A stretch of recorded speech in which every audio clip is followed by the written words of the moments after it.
পৃথিবীতে মুখের অভাব নেই।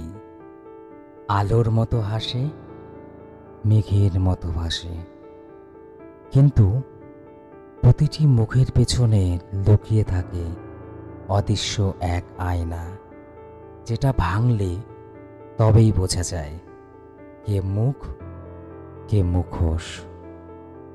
কেউ কারোর সাথে ভালোবাসা বলে, আসলে বলছিল চাওয়া। কেউ পাশে থাকার কথা দেয়, আসলে ছিল শুধু প্রয়োজনের ছায়া। সেই যে তুমি, যার চোখে দেখেছিলাম সত্যের আলপনা, একদিন বুঝলাম ওটা ছিল কেবল অভিনয়ের ছায়াছবি।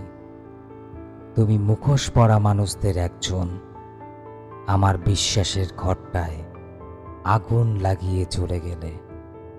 আমি ভাবতাম ঠকালে সবাই, তবুও তুমি ঠকাবে না। আমি ভাবতাম তুমি সত্য হবে আমার জীবনের পবিত্রতম অধ্যায়।